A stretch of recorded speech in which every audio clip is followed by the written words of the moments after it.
ॐ भद्रं कर्णेभिरिति शान्तिः। हरिः ॐ नमस्ते गणपतये। त्वमेव प्रत्यक्षं तत्त्वमसि, त्वमेव केवलं कर्तासि, त्वमेव केवलं धर्तासि, त्वमेव केवलं हर्तासि, त्वमेव सर्वं खल्विदं ब्रह्मासि, त्वं साक्षादात्मासि नित्यं। ऋतं वच्मि सत्यं वच्मि, अवतं माम् अववक्तारम् अवश्रोतारम् अवदातारम् अवधातारम् अवानुचानमवशिष्यम् अवपश्चातात् अवपुरस्तात् अवचोत्तरातात् अवदक्षिणातात् अवचोर्ध्वातात् अवाधरातात् सर्वतो मां पाहि पाहि शमन्तात्। त्वं वाङ्मयस्त्वं चिन्मयः, त्वमानन्दमयस्त्वं ब्रह्ममयः, त्वं सच्चिदानन्दाद्वितीयोऽसि, त्वं प्रत्यक्षं ब्रह्मासि, त्वं ज्ञानमयो विज्ञानमयोऽसि।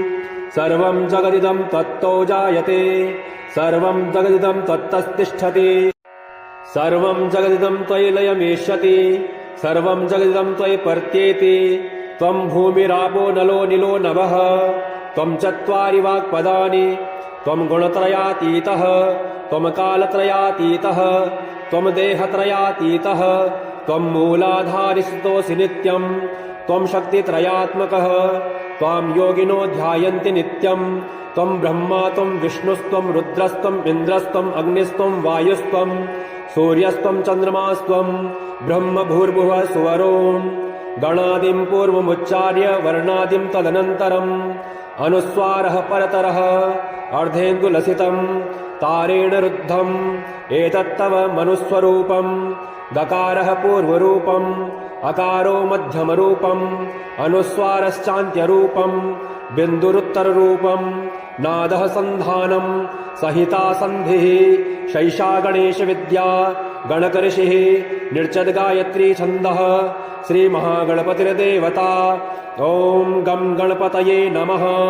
एकदन्ताय विद्महे वक्रतुण्डाय धीमहि तन्नो दन्ति प्रचोदयात्। एकदन्तं चतुर्हस्तं पाशमङ्कुशधारिणम् अभयं वरदं हस्तैर्बिभ्राणं मूषकध्वजम्। रक्तं लम्बोदरं शूर्पकर्णकं रक्तवाससं रक्तगन्धानुलिप्ताङ्गं रक्तपुष्पैः सुपूजितं। भक्तानुकम्पिनं देवं जगत्कारणमच्युतम् आविर्भूतं च सृष्ट्यादौ प्रकृतेः पुरुषात् परम्। एवं ध्यायति यो नित्यं स योगी योगिनां वरः। नमो व्रातपतये नमो गणपतये नमः। प्रमथपतये नमस्ते स्थूलम्बोदरायैकदन्ताय विघ्नविनाशिने शिवसुताय श्रीवरदमूर्तये नमो नमः। हरिः ॐ। हरिः ॐ नमस्ते गणपतये। त्वमेव प्रत्यक्षं तत्त्वमसि, त्वमेव केवलं कर्तासि, त्वमेव केवलं धर्तासि, त्वमेव केवलं हर्तासि, त्वमेव सर्वं खल्विदं ब्रह्मासि, त्वं साक्षादात्मासि नित्यं। ऋतं वच्मि सत्यं वच्मि, अवतं माम् अववक्तारम् अवश्रोतारम् अवदातारम् अवधातारम् अवानुचानमवशिष्यम् अवपश्चातात् अवपुरस्तात् अवचोत्तरातात् अवदक्षिणातात् अवचोर्ध्वातात् अवाधरातात् सर्वतो मां पाहि पाहि शमन्तात्। त्वं वाङ्मयस्त्वं चिन्मयः, त्वमानन्दमयस्त्वं ब्रह्ममयः, त्वं सच्चिदानन्दाद्वितीयोऽसि, त्वं प्रत्यक्षं ब्रह्मासि, त्वं ज्ञानमयो विज्ञानमयोऽसि। सर्वं जगदिदं तत्तो जायते, सर्वं जगदिदं तत्तस्तिष्ठति, सर्वं जगदिदं त्वयि लयमेष्यति, सर्वं जगदिदं त्वयि पर्त्येति। त्वं भूमिरापो नलो निलो नभः, त्वं चत्वारि वाक्पदानि, त्वं गुणत्रयातीतः, त्वं कालत्रयातीतः, त्वं देहत्रयातीतः, त्वं मूलाधारिस्थितोऽसि नित्यं, त्वं शक्तित्रयात्मकः, त्वां योगिनो ध्यायन्ति नित्यं। त्वं ब्रह्मा त्वं विष्णुस्त्वं रुद्रस्त्वं इन्द्रस्त्वं अग्निस्त्वं वायुस्त्वं सूर्यस्त्वं चन्द्रमास्त्वं ब्रह्म भूर्भुवः सुवरों।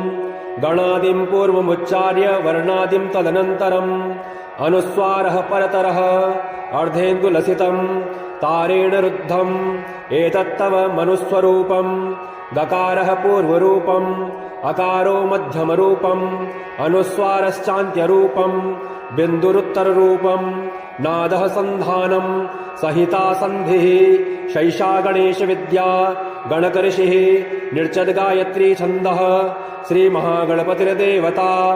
ॐ गं गणपतये नमः। एकदन्ताय विद्महे वक्रतुण्डाय धीमहि तन्नो दन्ति प्रचोदयात्। एकदन्तं चतुर्हस्तं पाशमङ्कुशधारिणम् अभयं वरदं हस्तैर्बिभ्राणं मूषकध्वजम् रक्तं लम्बोदरं शूर्पकर्णकं रक्तवाससं रक्तगन्धानुलिप्ताङ्गं रक्तपुष्पैः सुपूजितं भक्तानुकम्पिनं देवं जगत्कारणमच्युतम् आविर्भूतं च सृष्ट्यादौ प्रकृतेः पुरुषात् परम् एवं ध्यायति यो नित्यं स योगी योगिनां वरः। नमो व्रातपतये नमो गणपतये नमः। प्रमथपतये नमस्ते स्थूलम्बोदरायैकदन्ताय विघ्नविनाशिने शिवसुताय श्रीवरदमूर्तये नमो नमः। हरिः ॐ। हरिः ॐ। नमस्ते गणपतये त्वमेव प्रत्यक्षं तत्त्वमसि त्वमेव केवलं कर्तासि त्वमेव केवलं धर्तासि त्वमेव केवलं हर्तासि त्वमेव सर्वं खल्विदं ब्रह्मासि त्वं साक्षादात्मासि नित्यम् ऋतं वच्मि सत्यं वच्मि अवत्वं माम् अववक्तारम् अवश्रोतारम् अवदातारम् अवधातारम् अवानूचानमवशिष्यम् अवपश्चातात् अवपुरस्तात् अवचोत्तरातात् अवदक्षिणातात् अवचोर्ध्वातात् अवाधरातात् सर्वतो मां पाहि पाहि समन्तात्। त्वं वाङ्मयस्त्वं चिन्मयः त्वमानन्दमयस्त्वं ब्रह्ममयः त्वं सच्चिदानन्दाद्वितीयोऽसि त्वं प्रत्यक्षं ब्रह्मासि त्वं ज्ञानमयो विज्ञानमयोऽसि सर्वं जगदिदं त्वत्तो जायते सर्वं जगदिदं त्वत्तस्तिष्ठति सर्वं जगदिदं त्वयि लयमेष्यति सर्वं जगदिदं त्वयि पर्त्येति त्वं भूमिरापो नलो निलो नभः त्वं चत्वारि वाक्पदानि त्वं गुणत्रयातीतः त्वं कालत्रयातीतः त्वं देहत्रयातीतः त्वं मूलाधारिस्तोऽसि नित्यं त्वं शक्तित्रयात्मकः त्वां योगिनो ध्यायन्ति नित्यं त्वं ब्रह्मा त्वं विष्णुस्त्वं रुद्रस्त्वं इन्द्रस्त्वं अग्निस्त्वं वायुस्त्वं सूर्यस्त्वं चन्द्रमास्त्वं ब्रह्म भूर्भुवः सुवरोम् गणादिं पूर्वमुच्चार्य वर्णादिं तदनन्तरम् अनुस्वारः परतरः अर्धेन्दुलसितं तारेण रुद्धम् एतत्तव मनुस्वरूपम् गकारः पूर्वरूपम् अकारो मध्यमरूपम् अनुस्वारश्चान्त्यरूपम् बिन्दुरुत्तररूपम् नादः सन्धानम् सहिता सन्धिः शैषा गणेशविद्या गणकऋषिः निर्चद्गायत्री छन्दः श्रीमहागणपतिर्देवता। ॐ गं गणपतये नमः। एकदन्ताय विद्महे वक्रतुण्डाय धीमहि तन्नो दन्ति प्रचोदयात्। एकदन्तं चतुर्हस्तं पाशमङ्कुशधारिणम् अभयं वरदं हस्तैर्बिभ्राणं मूषकध्वजम् रक्तं लम्बोदरं शूर्पकर्णकं रक्तवाससं रक्तगन्धानुलिप्ताङ्गं रक्तपुष्पैः सुपूजितं भक्तानुकम्पिनं देवं जगत्कारणमच्युतम् आविर्भूतं च सृष्ट्यादौ प्रकृतेः पुरुषात् परम् एवं ध्यायति यो नित्यं स योगी योगिनां वरः। नमो व्रातपतये नमो गणपतये नमः। प्रमथपतये नमस्ते स्थूलम्बोदरायैकदन्ताय विघ्नविनाशिने शिवसुताय श्रीवरदमूर्तये नमो नमः। हरिः ॐ।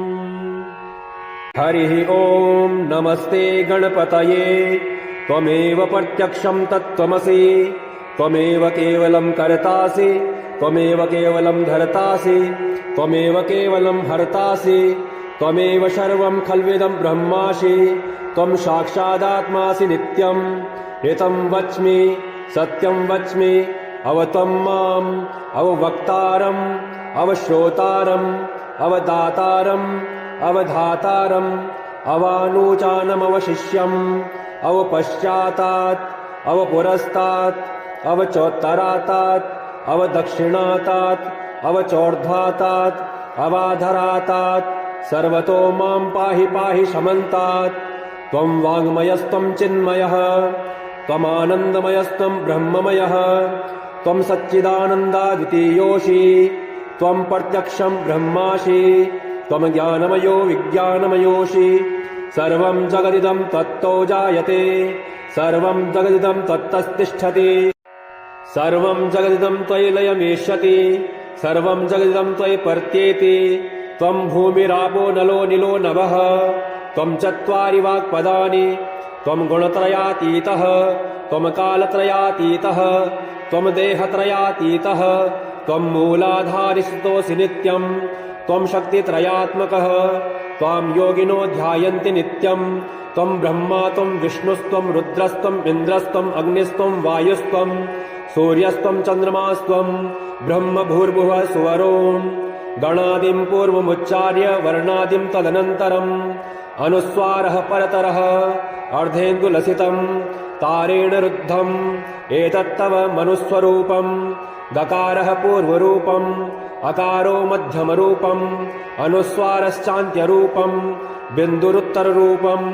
नादः सन्धानम् सहिता सन्धिः शैषा गणेशविद्या गणकऋषिः निर्चद्गायत्री छन्दः श्रीमहागणपतिर्देवता। ॐ गं गणपतये नमः। एकदन्ताय विद्महे वक्रतुण्डाय धीमहि तन्नो दन्ति प्रचोदयात्। एकदन्तं चतुर्हस्तं पाशमङ्कुशधारिणम् अभयं वरदं हस्तैर्बिभ्राणं मूषकध्वजम् रक्तं लम्बोदरं शूर्पकर्णकं रक्तवाससं रक्तगन्धानुलिप्ताङ्गं रक्तपुष्पैः सुपूजितं भक्तानुकम्पिनं देवं जगत्कारणमच्युतम् आविर्भूतं च सृष्ट्यादौ प्रकृतेः पुरुषात् परम् एवं ध्यायति यो नित्यं स योगी योगिनां वरः।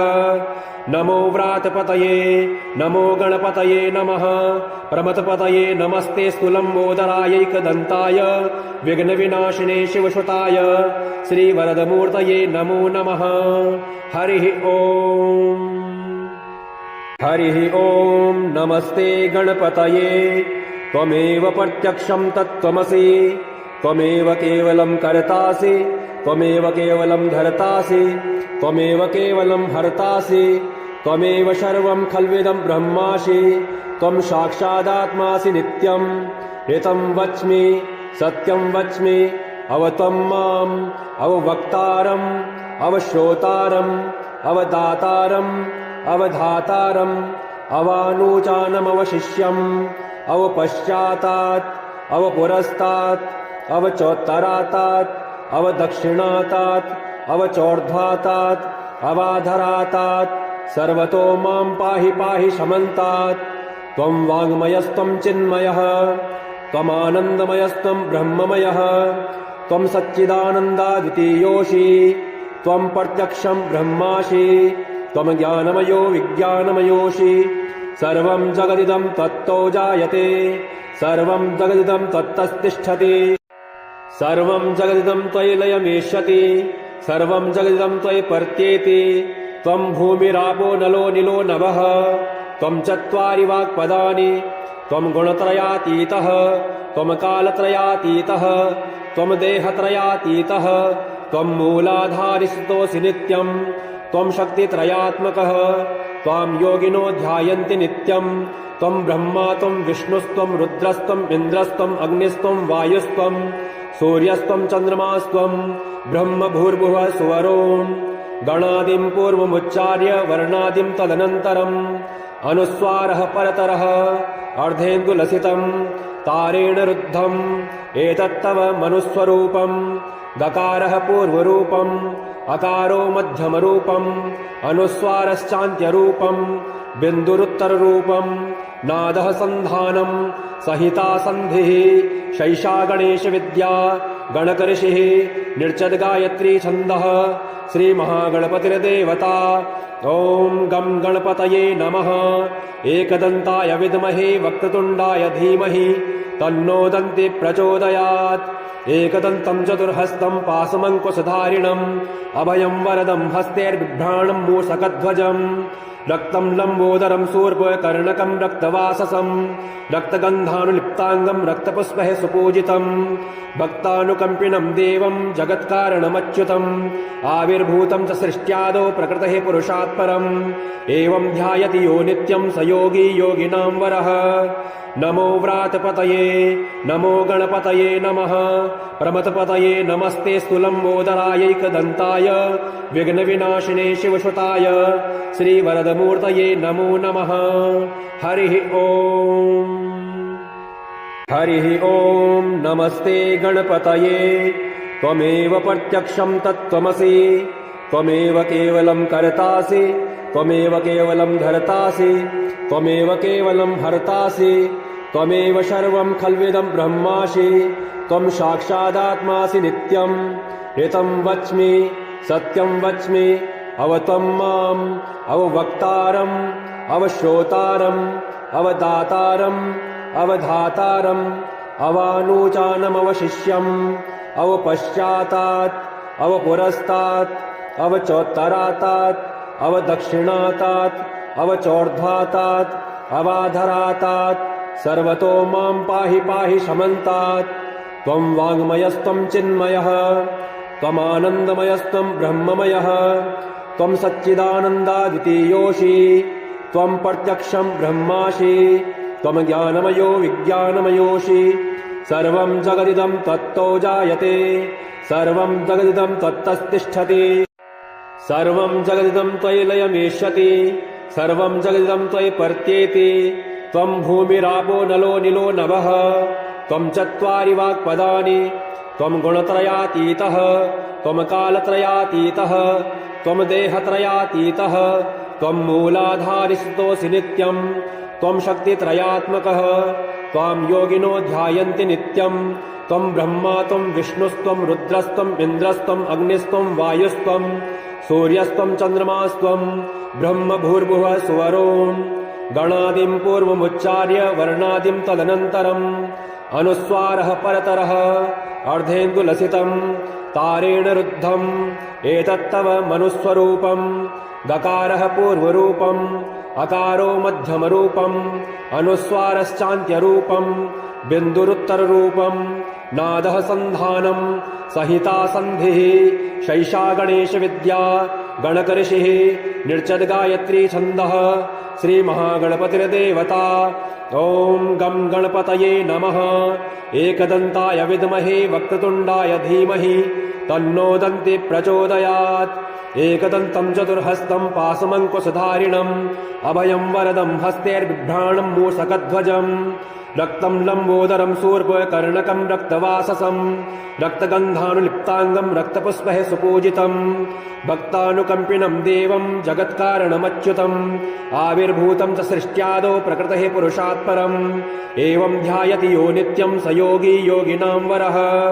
नमो व्रातपतये नमो गणपतये नमः प्रमथपतये नमस्ते स्थूलम्बोदरायैकदन्ताय विघ्नविनाशिने शिवसुताय श्रीवरदमूर्तये नमो नमः। हरिः ओम्।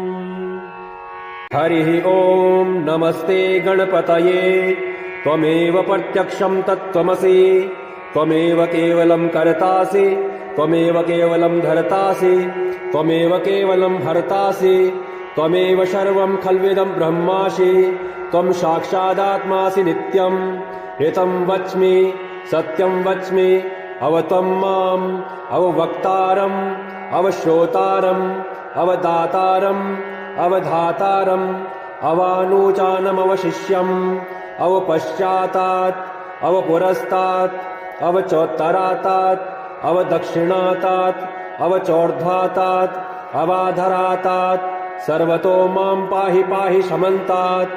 त्वं वाङ्मयस्त्वं चिन्मयः त्वमानन्दमयस्त्वं ब्रह्ममयः त्वं सच्चिदानन्दाद्वितीयोऽसि त्वं प्रत्यक्षं ब्रह्मासि त्वं ज्ञानमयो विज्ञानमयोऽसि सर्वं जगदिदं तत्तो जायते सर्वं जगदिदं तत्तस्तिष्ठति सर्वं जगदिदं त्वयि लयमेष्यति सर्वं जगदिदं त्वयि पर्त्येति त्वं भूमिरापो नलो निलो नभः त्वं चत्वारि वाक्पदानि त्वं गुणत्रयातीतः त्वं कालत्रयातीतः त्वं देहत्रयातीतः त्वं मूलाधारिस्तोऽसि नित्यम् त्वं शक्तित्रयात्मकः त्वां योगिनो ध्यायन्ति नित्यम् त्वं ब्रह्मा त्वं विष्णुस्त्वं रुद्रस्त्वम् इन्द्रस्त्वम् अग्निस्त्वं वायुस्त्वं सूर्यस्त्वं चन्द्रमास्त्वं ब्रह्म भूर्भुवः सुवरों गणादिं पूर्वमुच्चार्य वर्णादिं तदनन्तरम् अनुस्वारः परतरः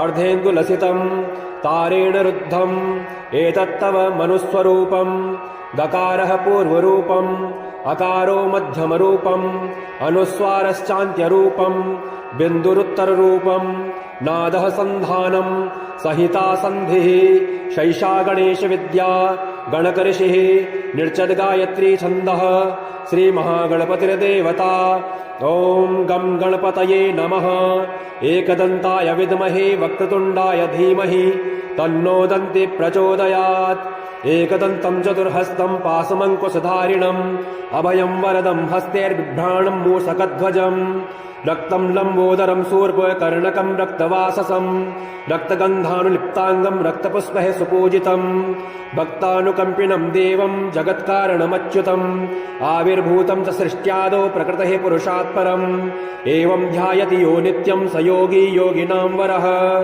नमो व्रातपतये नमो गणपतये नमः प्रमथपतये नमस्ते स्थूलम्बोदरायैकदन्ताय विघ्नविनाशिने शिवसुताय श्रीवरदमूर्तये नमो नमः हरिः ॐ नमस्ते गणपतये त्वमेव प्रत्यक्षं तत्त्वमसि त्वमेव केवलं कर्तासि त्वमेव केवलं धर्तासि त्वमेव केवलं हर्तासि त्वमेव सर्वं खल्विदं ब्रह्मासि त्वं साक्षादात्मासि नित्यम् ऋतं वच्मि सत्यं वच्मि अवत्वं माम् अववक्तारम् अवश्रोतारम् अवदातारम् अवधातारम् अवानूचानमवशिष्यम् अवपश्चातात् अवपुरस्तात् अवचोत्तरातात् अवदक्षिणातात् अवचोर्ध्वातात् अवाधरातात् सर्वतो मां पाहि पाहि समन्तात् त्वं वाङ्मयस्त्वं चिन्मयः त्वमानन्दमयस्त्वं ब्रह्ममयः त्वं सच्चिदानन्दाद्वितीयोऽसि त्वं प्रत्यक्षं ब्रह्मासि त्वं ज्ञानमयो विज्ञानमयोऽसि सर्वं जगदिदं त्वत्तो जायते सर्वं जगदिदं त्वत्तस्तिष्ठति सर्वं जगदिदं त्वयि लयमेष्यति सर्वं जगदिदं त्वयि पर्त्येति त्वं भूमिरापो नलो निलो नभः त्वं चत्वारि वाक्पदानि त्वं गुणत्रयातीतः त्वं कालत्रयातीतः त्वं देहत्रयातीतः त्वं मूलाधारिस्तोऽसि नित्यम् त्वं शक्तित्रयात्मकः त्वां योगिनो ध्यायन्ति नित्यम् त्वं ब्रह्मा त्वं विष्णुस्त्वं रुद्रस्त्वम् इन्द्रस्त्वम् अग्निस्त्वं वायुस्त्वं सूर्यस्त्वं चन्द्रमास्त्वं ब्रह्म भूर्भुवः सुवरों गणादिं पूर्वमुच्चार्य वर्णादिं तदनन्तरम् अनुस्वारः परतरः अर्धेन्दुलसितं तारेण रुद्धम् एतत्तव मनुस्वरूपम् गकारः पूर्वरूपम् अकारो मध्यमरूपम् अनुस्वारश्चान्त्यरूपम् बिन्दुरुत्तररूपम् नादः सन्धानम् सहिता सन्धिः शैषा गणेशविद्या गणकऋषिः निर्चद्गायत्री छन्दः श्रीमहागणपतिर्देवता ॐ गं गणपतये नमः एकदन्ताय विद्महे वक्रतुण्डाय धीमहि तन्नो दन्ति प्रचोदयात् एकदन्तं चतुर्हस्तं पाशमङ्कुशधारिणम् अभयं वरदं हस्तैर्बिभ्राणं मूषकध्वजम् रक्तं लम्बोदरं शूर्पकर्णकं रक्तवाससं रक्तगन्धानुलिप्ताङ्गं रक्तपुष्पैः सुपूजितं भक्तानुकम्पिनं देवं जगत्कारणमच्युतम् आविर्भूतं च सृष्ट्यादौ प्रकृतेः पुरुषात् परम् एवं ध्यायति यो नित्यं स योगी योगिनां वरः नमो व्रातपतये नमो गणपतये नमः प्रमथपतये नमस्ते स्थूलम्बोदरायैकदन्ताय विघ्नविनाशिने शिवसुताय श्रीवरदमूर्तये नमो नमः हरिः ॐ नमस्ते गणपतये त्वमेव प्रत्यक्षं तत्त्वमसि त्वमेव केवलं कर्तासि त्वमेव केवलं धर्तासि त्वमेव केवलं हर्तासि त्वमेव सर्वं खल्विदं ब्रह्मासि त्वं साक्षादात्मासि नित्यं ऋतं वच्मि सत्यं वच्मि अवत्वं माम् अववक्तारम् अवश्रोतारम् अवदातारम् अवधातारम् अवानूचानमवशिष्यम् अवपश्चातात् अवपुरस्तात् अवचोत्तरातात् अवदक्षिणातात् अवचोर्ध्वातात् अवाधरातात् सर्वतो मां पाहि पाहि समन्तात् त्वं वाङ्मयस्त्वं चिन्मयः त्वमानन्दमयस्त्वं ब्रह्ममयः त्वं सच्चिदानन्दाद्वितीयोऽसि त्वं प्रत्यक्षं ब्रह्मासि त्वं ज्ञानमयो विज्ञानमयोऽसि सर्वं जगदिदं तत्तो जायते सर्वं जगदिदं तत्तस्तिष्ठति सर्वं जगदिदं त्वयि लयमेष्यति सर्वं जगदिदं त्वयि पर्त्येति त्वं भूमिरापो नलो निलो नभः त्वं चत्वारि वाक्पदानि त्वं गुणत्रयातीतः त्वं कालत्रयातीतः त्वं देहत्रयातीतः त्वं मूलाधारिस्थितोऽसि नित्यं त्वं शक्तित्रयात्मकः त्वां योगिनो ध्यायन्ति नित्यं त्वं ब्रह्मा त्वं विष्णुस्त्वं रुद्रस्त्वं इन्द्रस्त्वं अग्निस्त्वं वायुस्त्वं सूर्यस्त्वं चन्द्रमास्त्वं ब्रह्म भूर्भुवः सुवरों गणादिं पूर्वमुच्चार्य वर्णादिं तदनन्तरम् अनुस्वारः परतरः अर्धेन्दुलसितं तारेण रुद्धम् एतत्तव मनुस्वरूपम् गकारः पूर्वरूपम् अकारो मध्यमरूपम् अनुस्वारश्चान्त्यरूपम्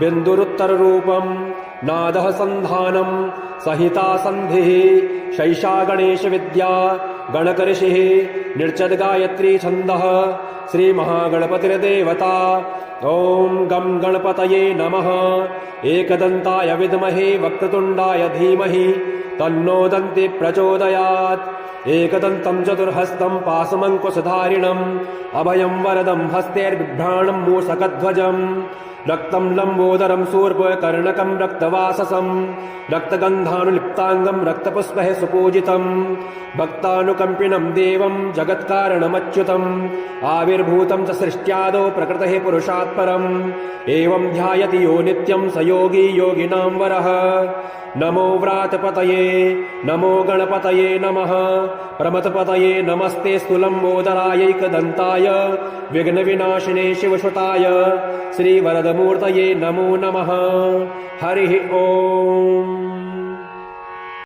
ॐ नमस्ते गणपतये त्वमेव प्रत्यक्षं तत्त्वमसि त्वमेव केवलं कर्तासि त्वमेव केवलं धर्तासि त्वमेव केवलं हर्तासि त्वमेव सर्वं खल्विदं ब्रह्मासि त्वं साक्षादात्मासि नित्यं ऋतं वच्मि सत्यं वच्मि अवत्वं माम् अववक्तारम् अवश्रोतारम् अवदातारम् अवधातारम् अवानूचानमवशिष्यम् अवपश्चातात् अवपुरस्तात् अवचोत्तरातात् अवदक्षिणातात् अवचोर्ध्वातात् अवाधरातात् सर्वतो मां पाहि पाहि समन्तात् त्वं वाङ्मयस्त्वं चिन्मयः त्वमानन्दमयस्त्वं ब्रह्ममयः त्वं सच्चिदानन्दाद्वितीयोऽसि त्वं प्रत्यक्षं ब्रह्मासि त्वं ज्ञानमयो विज्ञानमयोऽसि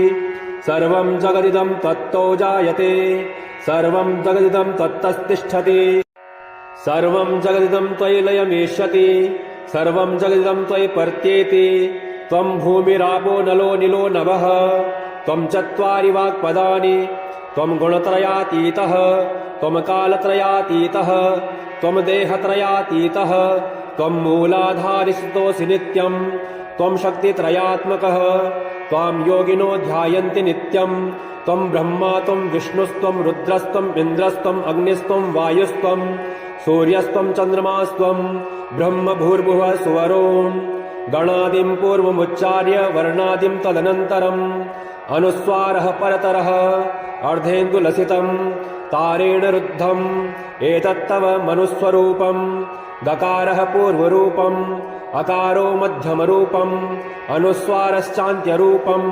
बिन्दुरुत्तररूपम् नादः सन्धानम् सहिता सन्धिः शैषा गणेशविद्या गणकऋषिः निर्चद्गायत्री छन्दः श्रीमहागणपतिर्देवता।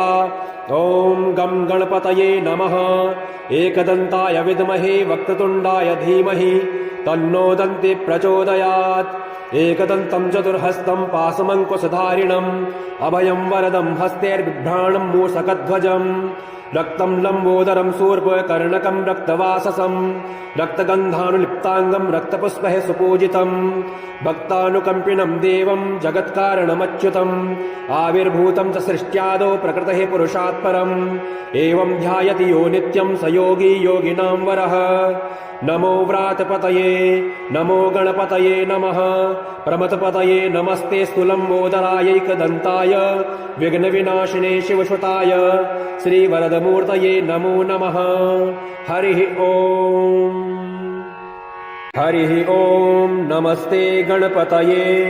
त्वमेव प्रत्यक्षं तत्त्वमसि त्वमेव केवलं कर्तासि त्वमेव केवलं धर्तासि त्वमेव केवलं हर्तासि त्वमेव सर्वं खल्विदं ब्रह्मासि त्वं साक्षादात्मासि नित्यम् ऋतं वच्मि सत्यं वच्मि अवत्वं माम् अववक्तारम् अवश्रोतारम् अवदातारम् अवधातारम् अवानूचानमवशिष्यम् अवपश्चातात् अवपुरस्तात् अवचोत्तरातात् अवदक्षिणातात् अवचोर्ध्वातात् अवाधरातात् सर्वतो मां पाहि पाहि समन्तात्।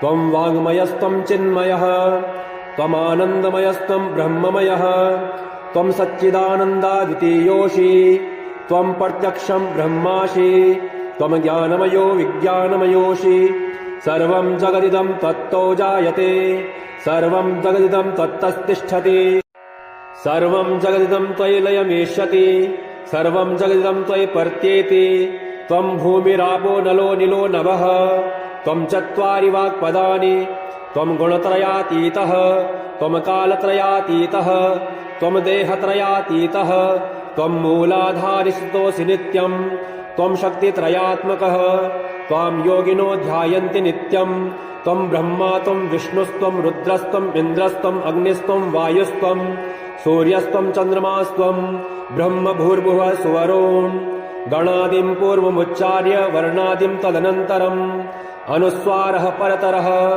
अर्धेन्दुलसितं तारेण रुद्धम् एतत्तव मनुस्वरूपम् दकारः पूर्वरूपम् अकारो मध्यमरूपम् अनुस्वारश्चान्त्यरूपम् बिन्दुरुत्तररूपम् नादः सन्धानम् सहिता सन्धिः शैषा गणेशविद्या गणकऋषिः निर्चद्गायत्री छन्दः श्रीमहागणपतिर्देवता। ॐ गं गणपतये नमः।